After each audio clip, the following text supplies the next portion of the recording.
आज की जो यह कहानी है इसमें मजा और डर दोनों आएगा। तो चलिए आज की कहानी हम लोग चालू करते हैं। भूत की कहानी जिससे आप सब पढ़कर बहुत ही आनंदमय हो जाएंगे। मोहनी चाय वाली की भूत की कहानी। गोमतीपुर नाम एक छोटा सा गांव था। उसी गांव में ब्रिजेश अपनी पत्नी हेमलता और बेटी मोहिनी के साथ रहता था। एक रोज ब्रिजेश की तबीयत काफी खराब हो जाती है और वो अपनी पत्नी हेमलता से कहता है अरे भाग्यवान, एक तो पैसों का कुछ इंतजाम नहीं हो पाया, ऊपर से मेरी तबीयत खराब हो गई है। समझ नहीं आ रहा है कि गौरव बेटे के घर कॉलेज की फीस का इंतजाम कैसे हो पाएगा। कल ही कॉलेज से फोन आया था कि इस महीने कॉलेज की फीस पूरे 10,000 जमा करनी है। माँ, अच्छा 10,000 देनी है। अब तुम ही बताओ इस छोटी सी कमाई में भला मैं 10,000 का इंतजाम कैसे कर पाऊंगा जी। एक तो पहले ही घर में खाने के लाले पड़े हैं, ऊपर से गौरव की कॉलेज की फीस कैसे भर पाएंगे हम। तभी मोहिनी वहां आती है और माँ पिताजी से कहती है, ओहो माँ पिताजी, आप काहे कोई टेंशन लेते हो, और वैसे भी अब आपकी बेटी बड़ी हो गई है, इसलिए कल से मैं भी बाहर काम करके पैसे कमाऊंगी। और देखना पिताजी, हम दोनों मिलकर काम करेंगे तो घर का खर्चा भी चल पाएंगे और गौरव भैया के कॉलेज की फीस भी भर पाएंगे। अच्छा, तो तू बाहर खड़ी हमारी बातें सुन रही थी, पर जवान बेटी बाहर जाकर काम करेगी यह ठीक नहीं है।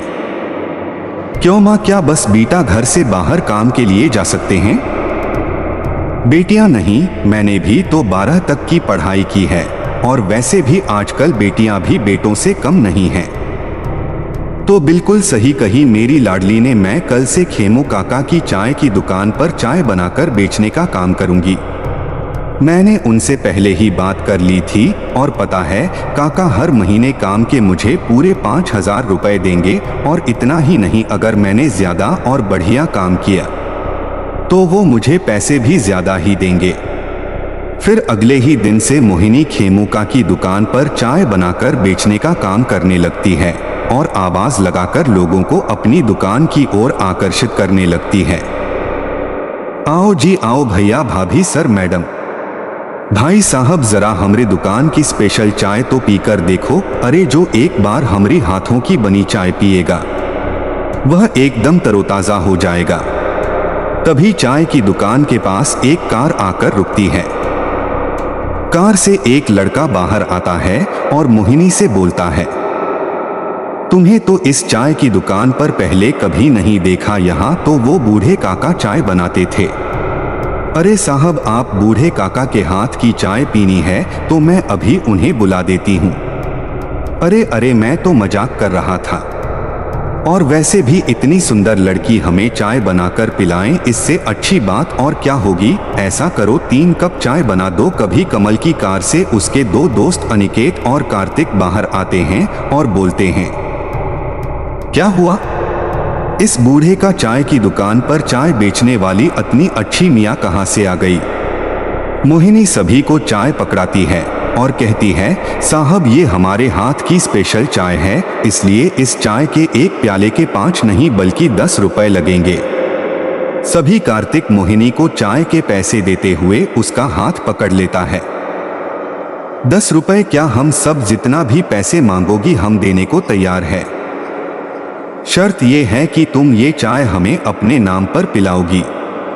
मोहिनी कार्तिक से अपना हाथ छुड़ा लेती है और बोलती है, लगता है आपको चाय के साथ साथ हमारे हाथ का कड़क थप्पड़ भी खाना है। जहां सुंदर लड़की देखी है कि लार टपकाना शुरू कर देते हो। आप चाय पिए और चले यहां से, इससे पहले कि ये लड़की हम तीनों को थप्पड़ जड़े। फिर वो तीनों दोस्त चाय पीकर वहां से चले जाते हैं। उनके जाने की कुछ ही देर बाद मोहिनी की चाय की दुकान पर चाय पीने वालों की भीड़ लग जाती है। सभी मोहिनी की बनाई हुई चाय की खूब तारीफ करते हैं। फिर मोहिनी रोज चाय की दुकान पर जाकर चाय बेचने लगी और उसकी बनाई हुई चाय की चर्चा दूर दूर तक होने लगी थी।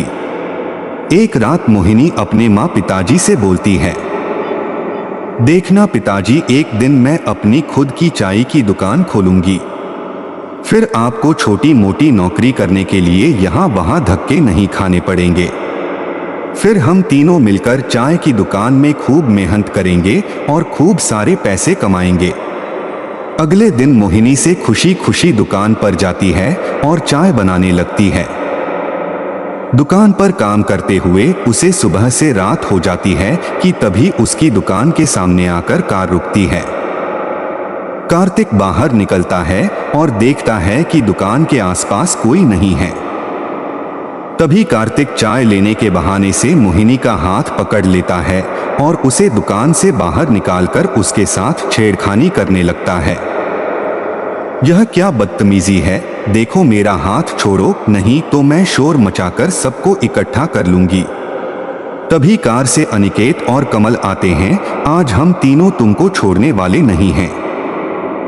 फिर तीनों दोस्त मिलकर मोहिनी के साथ छेड़खानी करने लगते हैं। मोहिनी को जोर से चिल्लाते देख कार्तिक अपने हाथ से मोहिनी का मुंह बंद कर देता है। कुछ देर के बाद जब वो मोहिनी के मुंह से हाथ हटाता है तो मोहिनी जमीन पर गिर पड़ती है। कार्तिक बोलता है, भगवान इस चाय वाली को क्या हो गया, कहीं दम घुटने की वजह से यह मर तो नहीं गई। यार कार्तिक, मोहिनी का हम बंद करके सही नहीं किया भाई, हम लोगों ने मार डाला। अनिकेत की बात से कार्तिक और कमल बहुत डर जाते हैं और फिर वो तीनों अपनी कार में बैठकर वहां से भाग जाते हैं। दम घुटने की वजह से मोहिनी की मौत हो जाती है और वो एक चुड़ैल में बदल जाती है। तभी चुड़ैल बोलती है, इन बदमाशों ने मेरे साथ सही नहीं किया, इन्हें तो मैं छोड़ूंगी नहीं, पर अब मैं क्या करूं? बहुत दुख हैं, कल ही मेरे काम के पैसे देने वाले थे, उन पैसों से गौरव भैया की कॉलेज की फीस भरनी थी। मुझे कुछ तो करना ही होगा। फिर चुड़ैल अपनी लाश को वहां से गायब करके उसे जंगल में छुपा देती है। मुझे अपने लाश को छुपा कर रखना होगा और वो तब तक जब तक कि मैं सब ठीक नहीं कर देती।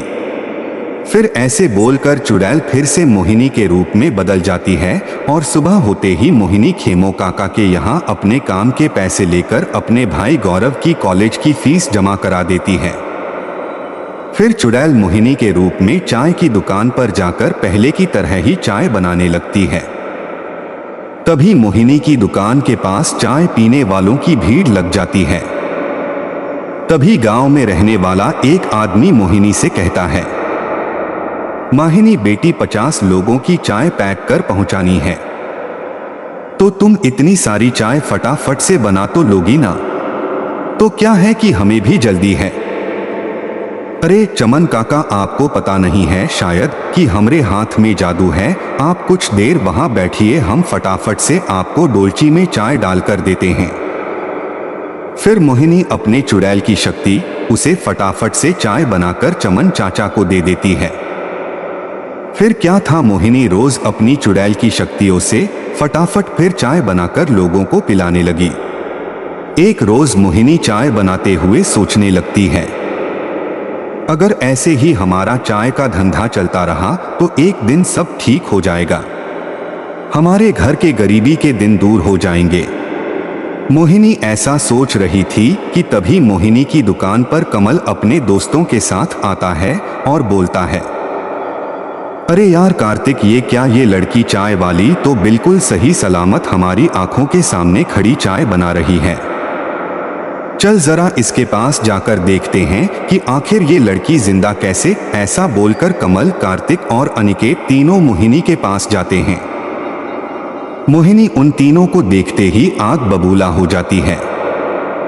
तभी मोहिनी को बहुत गुस्सा आता है और वो मोहिनी से चुड़ैल के रूप में बदल जाती है। अरे कमबख्त, तो तुम क्या मुझे नहीं छोड़ोगे? अब तुम लोगों को मैं नहीं छोड़ने वाली।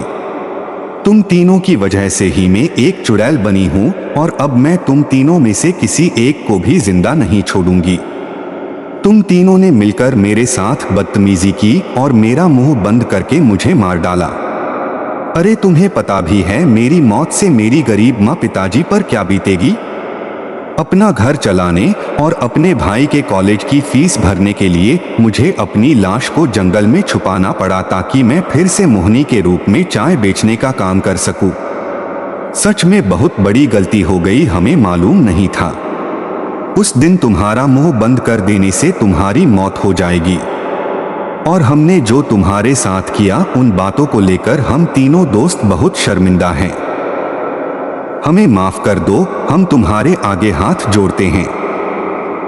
मोहिनी के चाय की दुकान पर कुछ लोग आते हैं और चुड़ैल को देखकर उनके होश उड़ जाते हैं। चुड़ैल रोते हुए बोलती है, चाचा मैं मोहिनी हूं। फिर चुड़ैल सभी को सारी बात बताती है। तब भी चाय की दुकान पर खेमू काका और मोहिनी के माँ पिताजी भी आ जाते हैं। भगवान भाई, ये सब क्या सुन रहा हूं? मेरी मोहिनी को तुम तीनों बदमाशों ने मिलकर मार डाला। मैं पिताजी आपरो नहीं, अब जो होना था वो तो हो गया, और जब मेरी सच्चाई सभी के सामने आ ही गई है तो मैं चाहती हूं कि इन तीनों दोस्तों को सजा के रूप में इन्हें मेरे माँ पिताजी के लिए एक बड़ी चाय की दुकान खोल कर दें, मेरे माँ पिताजी को काम मिल सके। इसे भी पढ़िए रुलाने वाली कहानी। फिर तीनों दोस्त मिलकर अपने पैसों से मोहिनी के नाम के एक शानदार चाय की दुकान खोलकर उसके माँ पिताजी को देते हैं, और साथ ही सभी मिलकर मोहिनी की लाश का पूरे विधि विधान के साथ क्रिया करते हैं, जिसके बाद से मोहिनी की आत्मा को शांति मिल जाती है और वो हमेशा के लिए वहां से गायब हो जाती हैं। इस भूत की कहानी से हमें यही सीख मिलता है कि किसी भी व्यक्ति को परेशान नहीं करना चाहिए और नहीं किसी के बहकावे में आना चाहिए। थोड़ी सी न समझ हम सभी को मुसीबत में डाल देती है।